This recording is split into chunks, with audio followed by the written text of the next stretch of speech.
this is where it was at. It's special when a night like Thelonious would come up and Randy would have the piano there for the play. The piano was tuned and everything was top notch, where the music would come out and be like it was supposed to be. And the man was very artistic and very particular about everything that he liked in playing the music and whatnot, and the people that came there to listen to it. You talking about Monk? I'm talking about Monk now. Tell me when you first met Monk. I met Monk in the early part of 41. 118th Street between 7th and St. Nicholas Avenue, on your left-hand side, Men's Playhouse.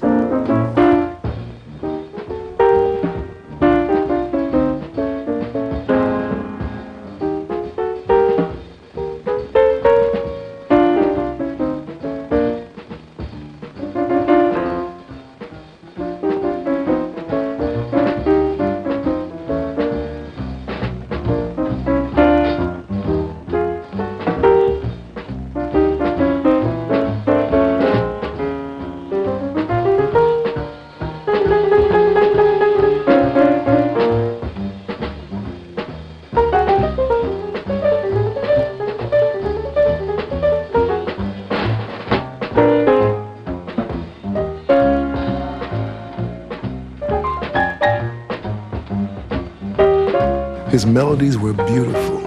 His chords were unusual. His colors, his rhythmic sense, you know, and the spiritual feeling in the music. You know, when you heard his music, it just carried you away.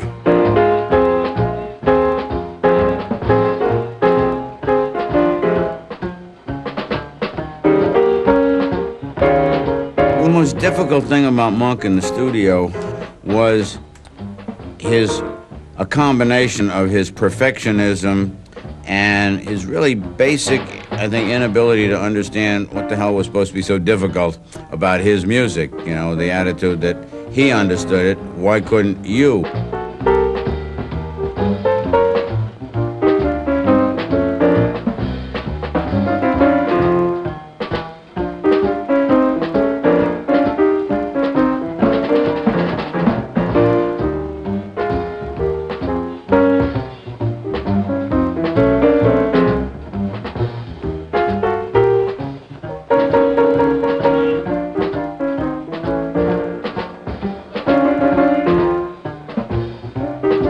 A lot of things that we do in common one to another.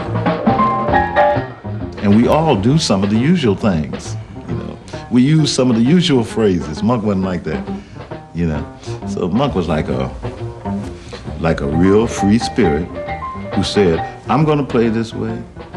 This is what I want. And he played stuff that nobody else ever played.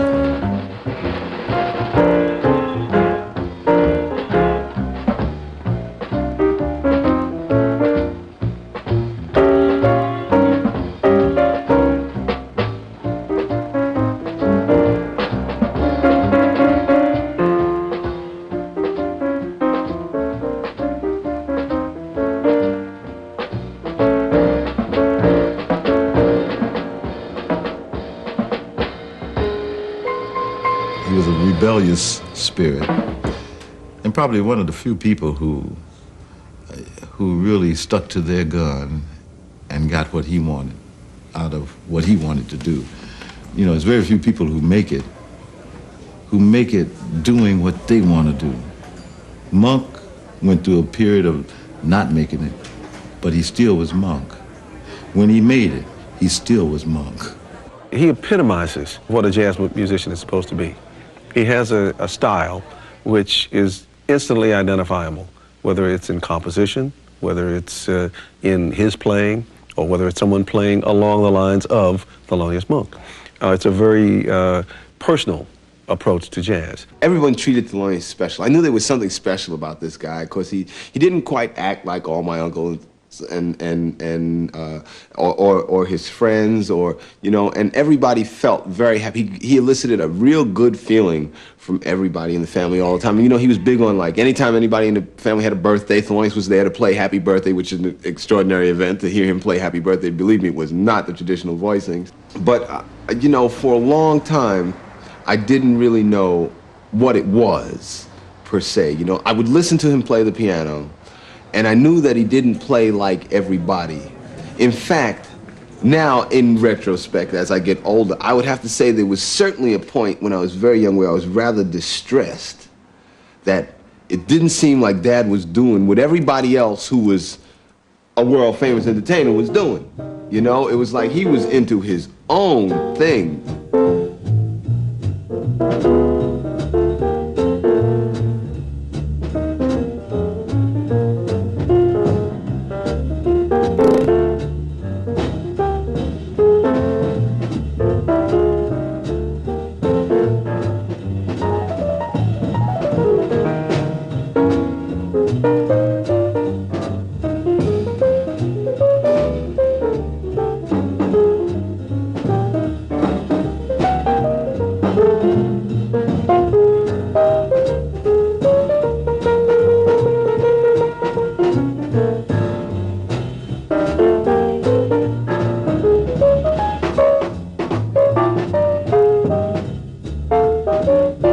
It was a message. He had a way of saying to the piano and giving you a message. You know, every note was clear, precise, at the same time a tremendous sense of swing. And in addition to all of that, he showed me that all the values of our music are modern, like stride piano, for example. Monk was a stride pianist all of his life, and he would write even a very complicated piece of music, and he would play somewhere along the line stride piano because that was the way he heard things and the way he organized things. Harlem stride piano was this incredible period around the 20s and 30s, you know, and 40s also, of the great, great pianists such as James P. Johnson, Lucky Roberts, Willie Lyon Smith, and many others. And they would play a lot of rent parties, you know, and the piano became like a total orchestra, and they would play for dancing. And James P. Johnson, ironically, he lived in San Juan Hill in the same area as Monk, you know. And James P. was one of our really master pianists. And they all went into stride, and stride was just a wonderful way for pianists to swing. I like stride.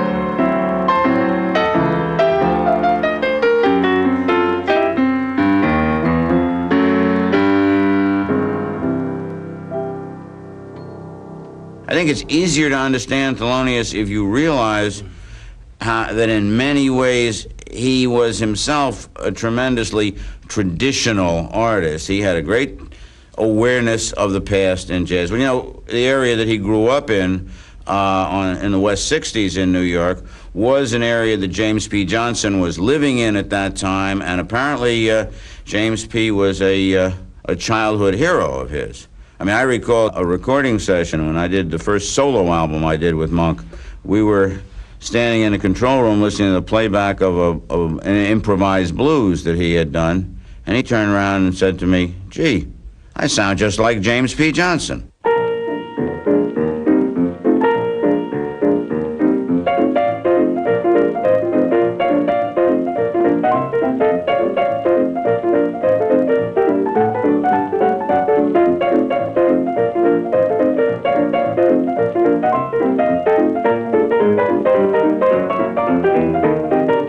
And for me, Thelonious was wonderful because he put the traditional and modern and put it together.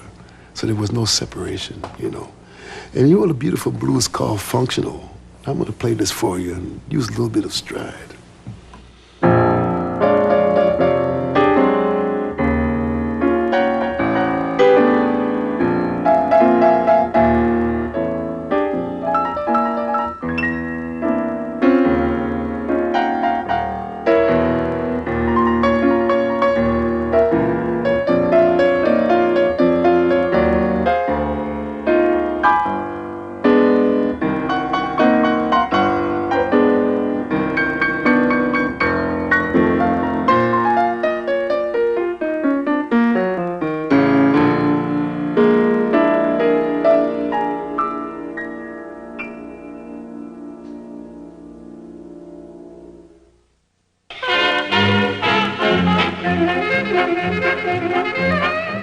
first moved there was 1922, summer, right? So there were houses on both sides of 63rd Street. In fact, all the way up, like where they have Lincoln Center now, there were houses on both sides of the street all the way up to Central Park West. And most people were from the West Indies, and we were about the only Americans when we first moved over here. And since our name was Monk, they thought we were West Indian too. And then they found out that we weren't, you know. And his mother was a Jehovah's Witness, and she was very, very close to a number of the ladies in the community, and Thelonious was very, very close to his mother. And although she came from Carolina, I think a lot of her influences in later life, the influences that affected Thelonious, because he came here when he was 3, came from those friends that his mother had, who were from, whose origins were in the various islands in the Caribbean. Most of the West Indians you find, the children have to play something or do something. So most of them either play the piano or the violin. So in that atmosphere, my mother said I had to take piano, and Thelonious, he didn't want to play the violin, so he had to play the trumpet. So I took piano lessons, he took trumpet lessons. But they found out he used to have bronchial trouble, you know, cold in the chest so much. And the music teacher told my mother that he shouldn't play the trumpet because it was affecting, you know, his blowing. And he got interested in the piano. So my brother would start playing, and he found out he could pick up any tune that came along, you know, without the music. So my mother said that if he was going to play, he should learn how to play the right way. So the teacher who was teaching me, which I didn't like piano lessons, he started teaching my brother in my place, so he took lessons there. There was a strong tradition of education. There was a strong tradition of religion involved in those things. There was a strong structure for respect and authority for elders and those kind of things, and those values were very, very important to Thelonious, and I think it had an overall influence on the way he went about his job in his music, which was very workmanlike fashion.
To Apollo on Wednesdays to amateur night, and he and his 2 friends, a drummer and a trumpet player. But the 3 of them anyway, they would go up and they won every time they went up. So they barred them from coming up there because they were winning each time. They were too good to play, in other words, that's the way people considered it. Then he played other places. They just had gigs where they played different places. And then some preacher woman he went away with, she needed some musicians to go with her, you know, to accompany her when she was doing her healing and preaching. And she came and asked my mother and the other kids' mother if they could go, because they were underage, so they had to sign for them. And they went away. So she needed these musicians, you know, they bring the people in, they play good music, and people follow music. And so they upped her business, and they were really helped too, because by going away and listening to different music and meeting different people, they became better musicians. And then from there, you know, he got to know people, and then he was going up to mentions. He used to go in there and sit in and play and listen until they finally had him. He was the piano player up there. When you came in, the bar was here. It was a fairly big bar, but you could hear the music, which was back here. And it was set up so that you had tables all over the place. So you could eat, you could get sandwiches and stuff as well as drinks. And then as you came back this way, there was a kind of a dance floor, which I guess, if memory serves correctly, must have been about in here somewhere, because the tables were pretty much on the walls, and the bandstand, as I remember, was maybe about that high, maybe, because you had to go up steps to get on the bandstand. And this was the hippest crowd in New York. I mean, these people really listened to music. You had pimps and hustlers and people in the business, but you also had a lot of just sheer jazz fans. And I mean, these are people that knew that the music that they heard here was more often than not on the cutting edge.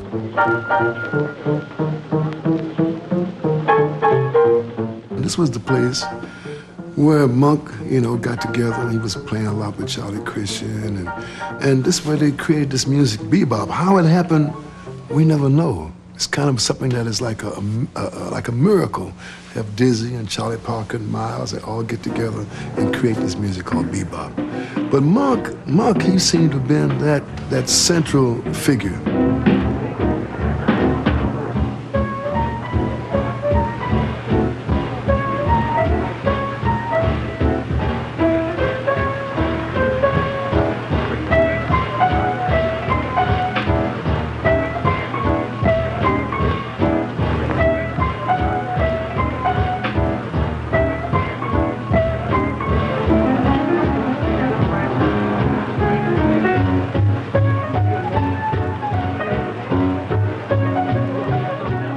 Chronologically, he existed at the beginning of the modern jazz movement. He was involved with all of the key players in the bebop game, but if you compare him, well, either with the most obvious comparison with Bud Powell, or if you compare him with some of the other young bebop players of the time, maybe somebody like Al Haig or Dodo Marmarosa, Monk was not really on the same wavelength as those people, or putting it another way, they weren't on the same wavelength that he was on.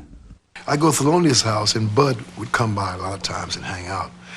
But Bud had this awesome technique on the piano. I mean, he just created that whole bebop concept, you know, of piano, which everybody was attempting to play like Bud Powell.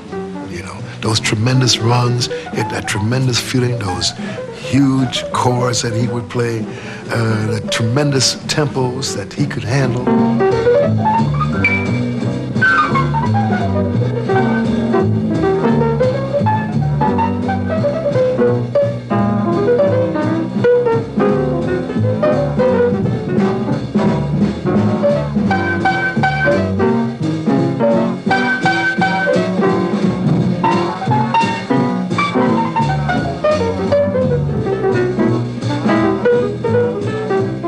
Thelonious was just like the opposite of that.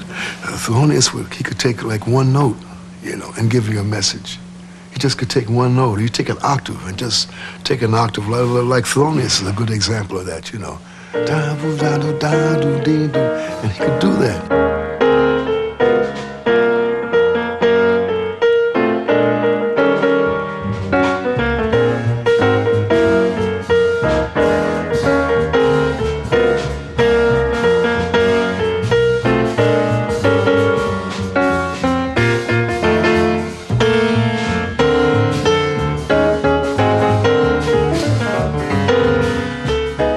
Though he was one of of the main contributors to the music.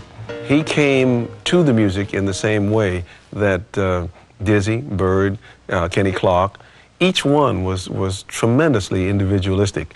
Monk brought these harmonic and kind of rhythmic displacement where you would expect to hear rhythm going one way, he kind of moved it around a little bit. And you hear that in Charlie Parker. You hear that in where Charlie Parker goes over the bar line. You hear that in Dizzy Gillespie with some of his long lines. They loved Monk for that reason. I mean, he stimulated their thinking. So with Monk, they said bebop. I think Time magazine said bebop and beyond. That's how it describes Monk's music, you know. So bebop was the term that was given this music.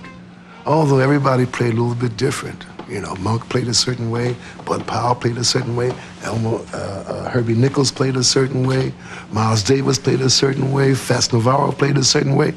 But it was called bebop, but in a way, everybody had their own individual expression.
I was just enamored with the excitement of being on 52nd Street, you know, with the 20 clubs and history of jazz right there, all in that one block, and all these fabulous musicians with, you know, Art Tatum. I'm working opposite Art Tatum. I'm working with Ben Webster, one of my all-time idols.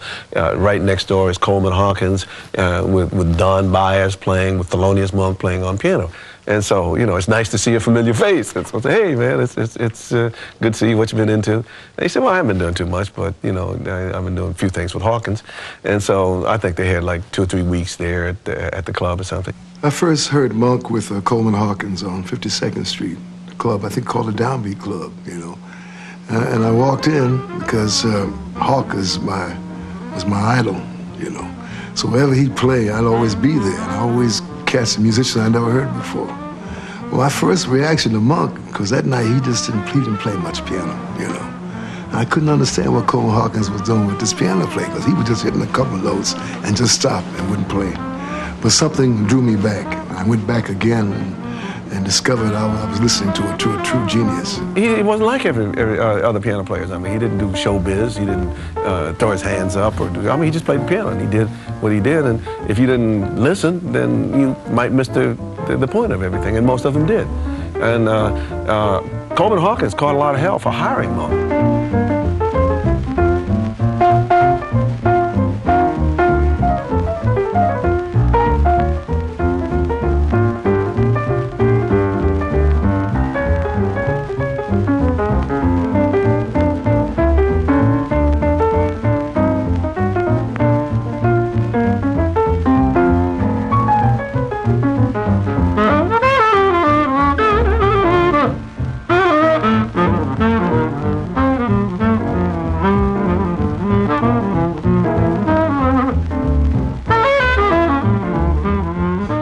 Resistance that he got creatively and artistically came from the media and from the critique side, which has nothing to do with the music. I think he always felt a little bit maligned that he was considered outside of the mainstream, because, I mean, if there was ever a mainstream guy, Thelonious was mainstream.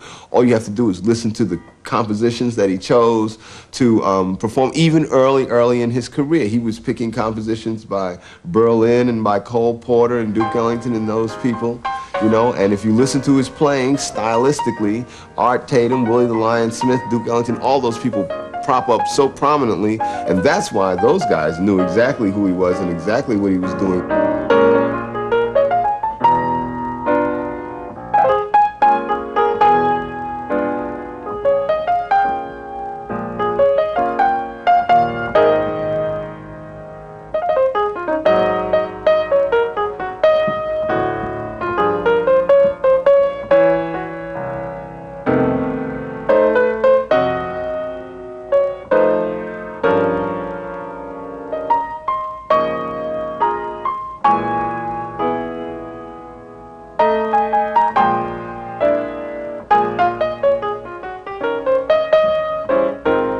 Thelonious was with Bud, and they were on their way out of town, and Bud made a stop, I believe, and was seen by undercover police, and Thelonious took the drugs, whatever it was that Bud had, because Bud had had a lot of trouble. And Thelonious basically took the weight. But it did result in him losing his cabaret card. When I got to know Monk, when Monk began working with us, it was just simply an established fact that he did not have a cabaret card, and that meant in New York City in those days that you could not work in any club or bar in New York. I mean, he did come around to jam sessions. He was allowed to sit in. He did a lot of things unofficially, but officially he couldn't work to the extent that he should have been allowed to work. I think that this was a terribly racist thing that took place.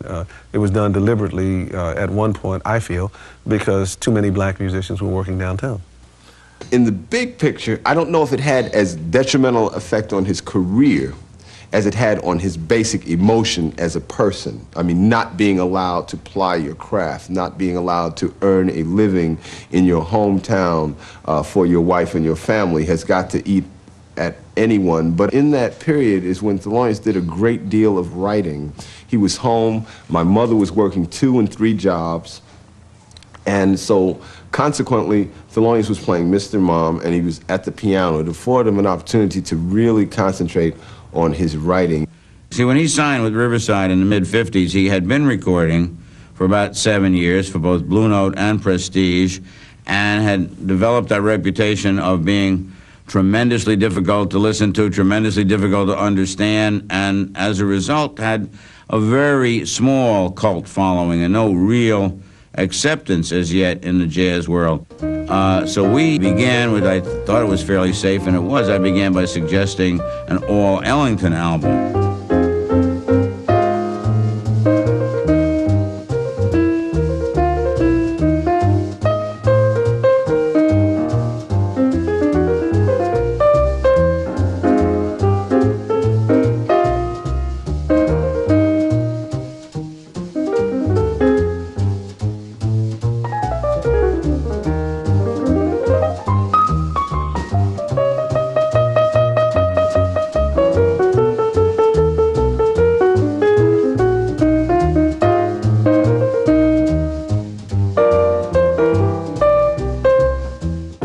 Another trio album involving standards, and then I guess we felt that we and the world were ready to tackle Monk playing his own material with horns, and that was the third Riverside album was the Brilliant Corners album with Sonny Rollins, which is the first Monk album for me that made a big splash.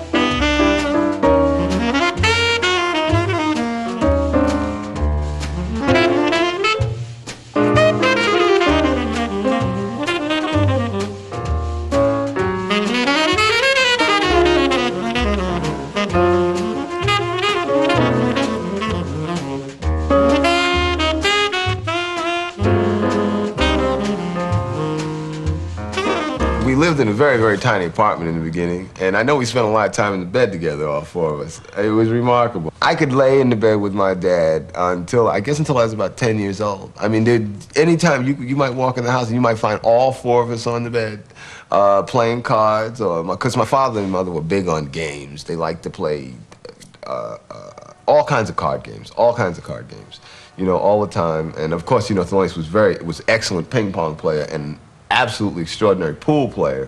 So he was big on games. He liked that competitive little thing. But we played games a lot. But it was we were very, very close-knit family. You know, Thelonious took me and my mother and my sister out on the road with him a lot, you know, in the latter years. He really liked that. My mother always. And now when I think about it in retrospect, I know he was going through great changes to make it possible for us to do these things because he wasn't making that much money.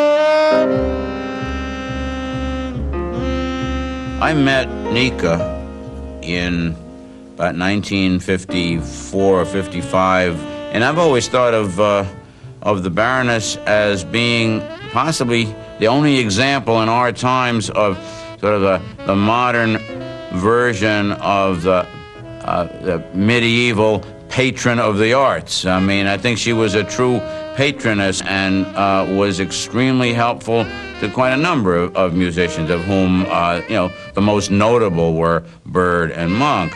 All the musicians would always go to her place and whatnot. She'd always be around.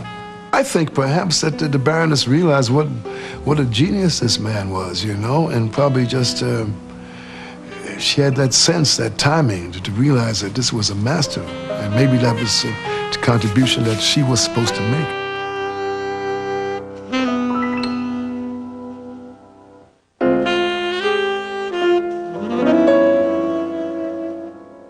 The Spot was kind of a unique place. It was just an ordinary bar near 5th Street and 3rd Avenue, and it had an upright piano originally. In fact, the first time they got a grand piano was when Monk came in. And I don't know what it was about this place. It just had a certain kind of spirit. It certainly wasn't the most beautiful club in the world. It was just about as basic a bar as you could find. And it just became the place. And Monk was very popular there. First time I saw Thelonious was the old 5 Spot. It was the band with John Coltrane, Shadow Wilson, and Wilbur Ware. And I guess this was the most awesome quartet that I'd heard in my life. Going there from 9 to 4 every night that they worked. I was sitting in there or standing outside listening to 4 great musicians. Really fantastic for me. And Monk's music was such a challenge for John Coltrane. And he could take it to another sphere. As you know, Train was incredible. And here the two of them together down the 5 Spot, oh, it was awesome, awesome. Because Monk would just feed you them funny chords, you know, and give you all that space. And Train would fill that space up with all kinds of stuff. So it was a natural marriage between the two. Natural.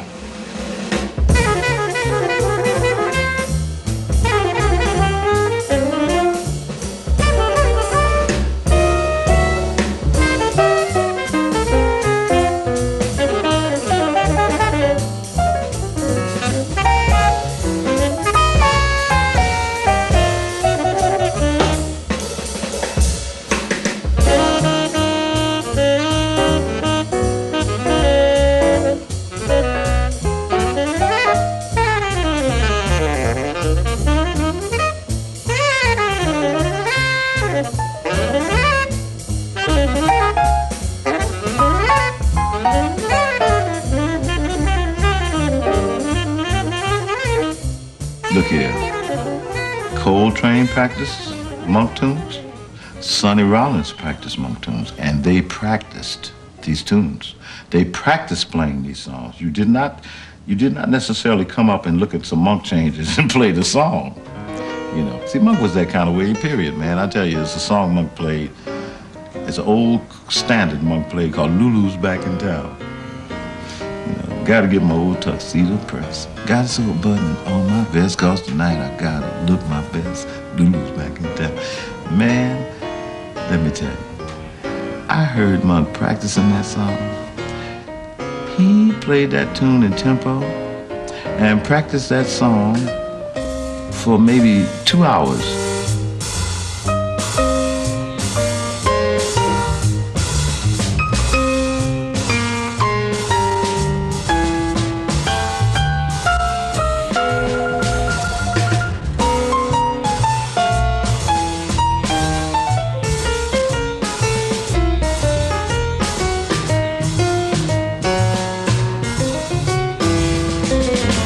The average pianist, I doubt if there's a pianist. I know myself, if you could sit and play a tune yourself in tempo and do it for an hour, I don't think there are too many cats that can do it. You know, so he was very special that way.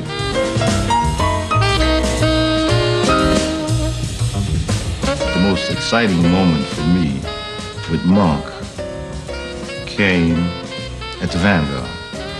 It was one day when he refused to play any of his songs. And so he played all standards.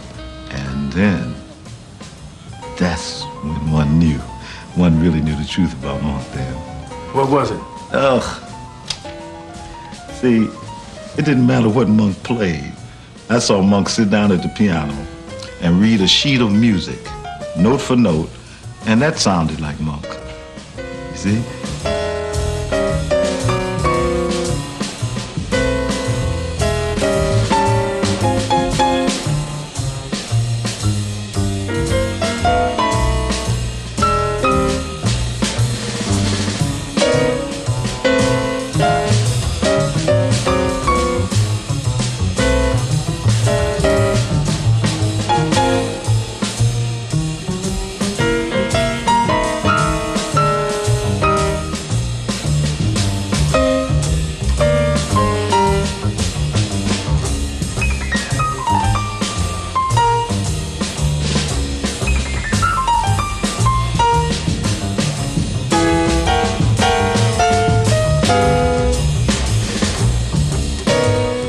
The new Five Spot on 8th Street is the first chance I got an opportunity to be around him every night. For 6 weeks, I worked opposite him, and I was with 3 different trios. This was about 64.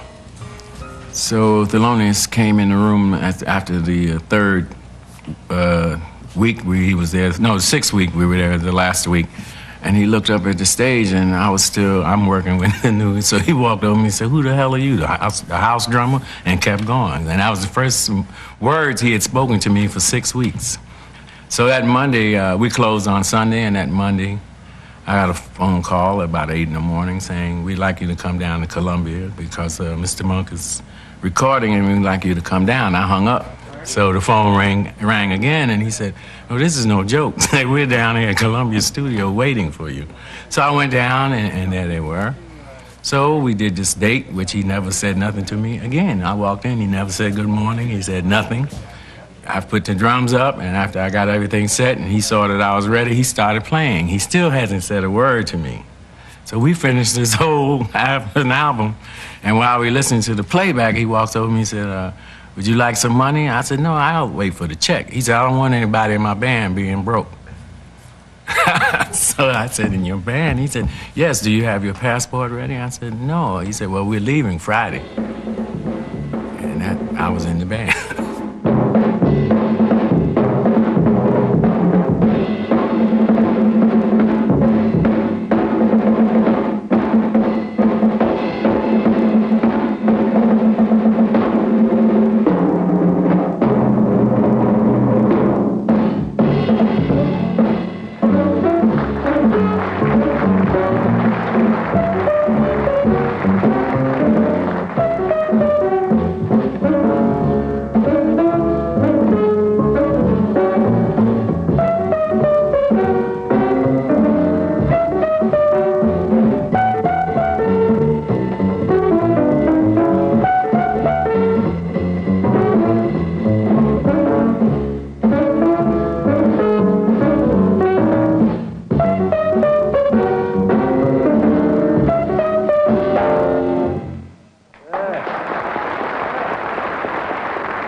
two numbers which I personally call masterpieces.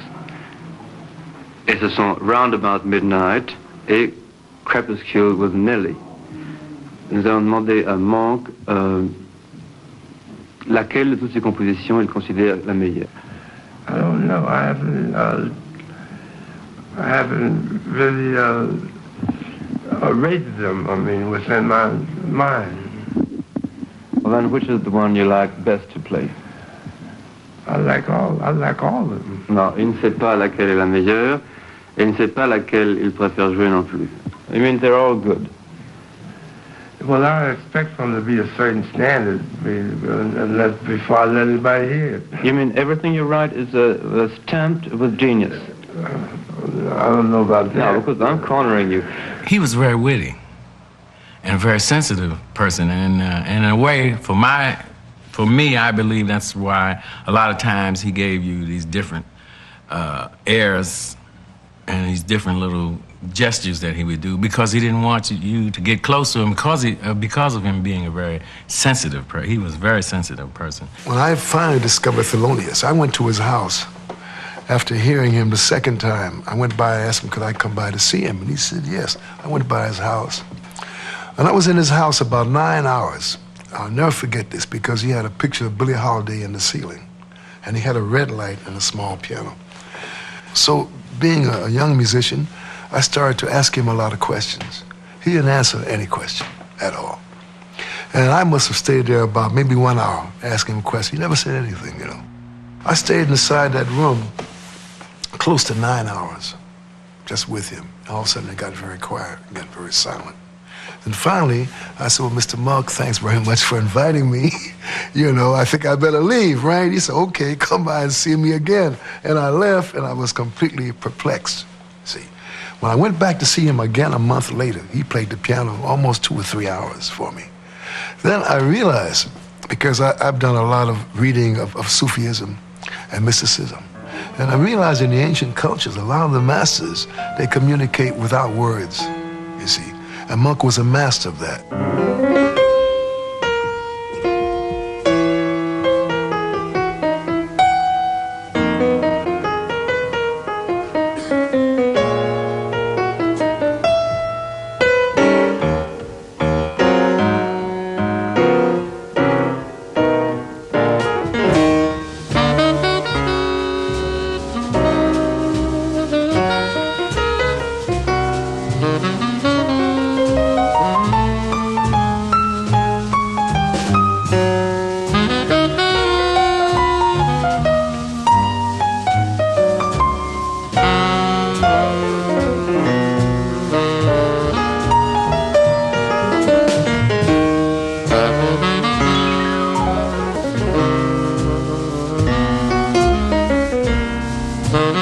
When I hear Monk play, it's like hearing Mahalia Jackson sing. It's like hearing Billie Holiday sing. There's a certain quality when the music just reaches you someplace else. Not just the ears, but it reaches inside the spirit, you know. And that Round Midnight has that kind of quality.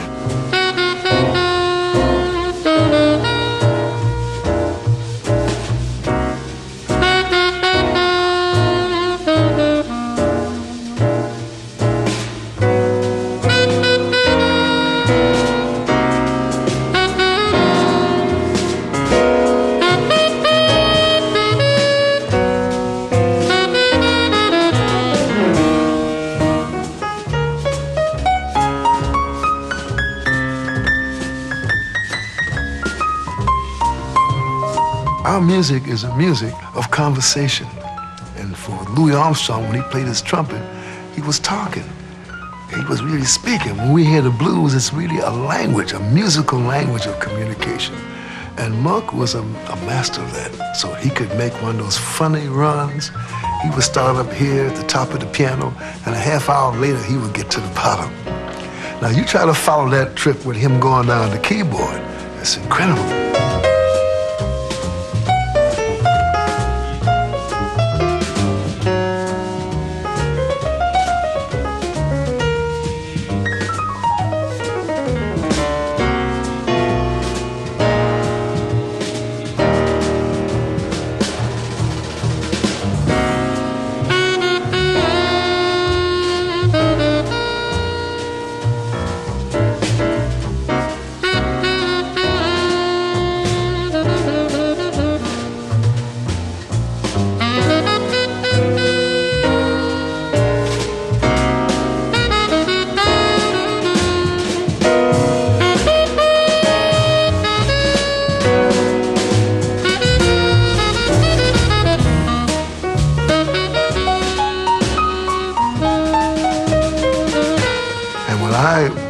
watched him and saw him and heard him, it was not just the melodies and the notes and the sounds and the colors, but it was a kind of a wonderful commitment, you know, that this is what I'm going to say. This is my music, and I'm going to keep doing that, you know.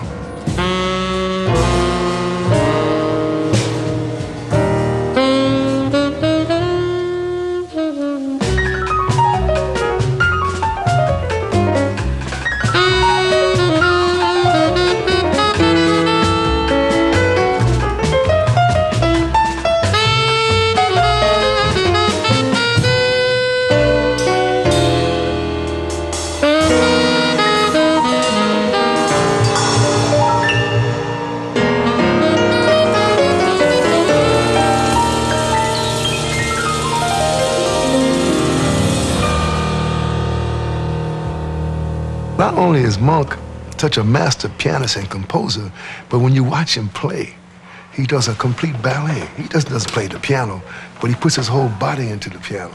And when Monk hits something up here, something down there, his whole body, so like it's a whole dance.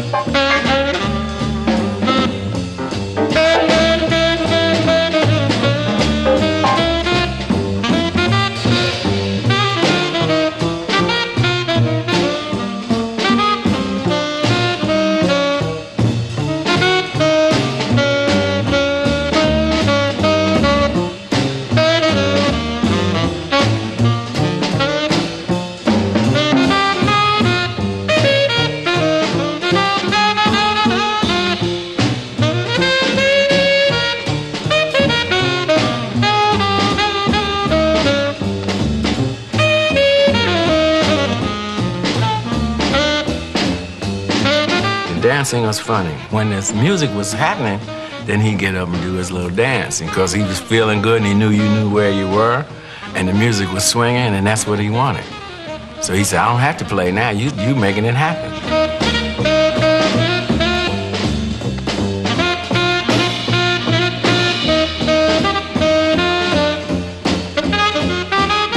My association with jazz is at dance halls. You know, we gave dances. People danced to the music. When you went to the Bird, you was at a dance. When you went to hear anything, if you went to hear Stan Ken's band, it was at a dance. If you heard Duke Ellington's band, it was at a dance. So that dancing was part of the music. And I think Monk sort of knew this some kind of way, because Monk had his own little shuffle, and he'd get up and dance while Charlie Rouse played. And the minute Charlie Rouse stopped his solo, Monk was at the piano playing. That means instantly, right into it, you know, no pause, no. The dancing was a part of the piano playing.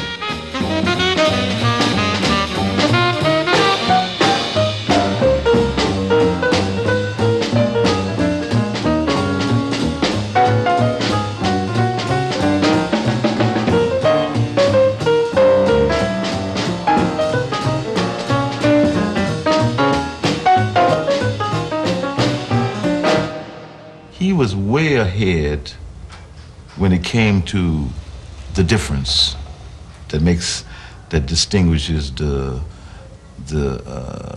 Van Gogh from the common, or distinguishes the greats, you know.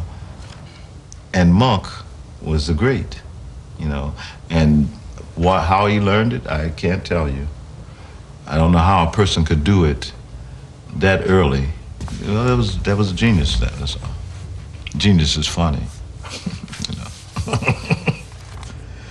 In 1964, when the Time article came out, I think finally he understood that there were a number of people very interested in what he was playing and what he was doing.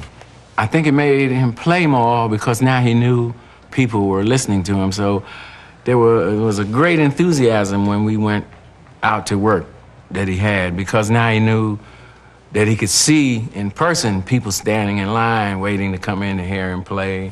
And then we were traveling quite a bit. We went on 2 world tours. And things were really, really looking good.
very sensitive, I can say, a very sensitive person, a very knowledgeable person.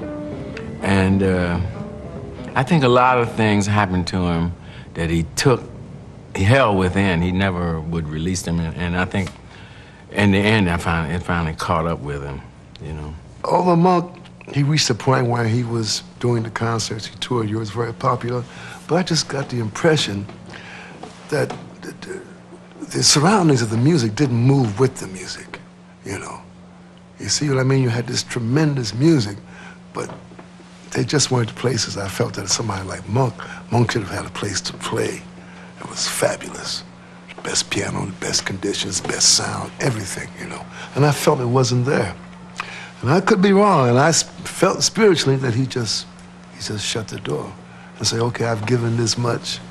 And he gave a lot, you know. I said, okay, this is for you, you know. I've stopped. That's all. He just said he didn't feel like playing, so he stopped. You know, if he say something, he just say it, but he don't go into details to tell you why or anything. I guess he didn't know why himself when he didn't feel good. We went over to see him a few times, and he talked, walk around with us. He'd go out and take walks, but he didn't feel like playing or appearing in front of the public.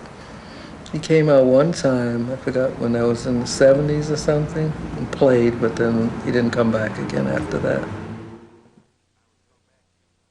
I would go back to the fact that the group Sphere that I was involved with, well, our first album was a dedication to Thelonious.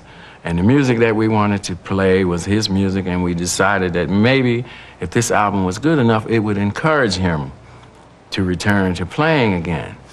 But the day that we went in to record, he passed away that morning while we were in the studio, so he never had a chance to hear the music.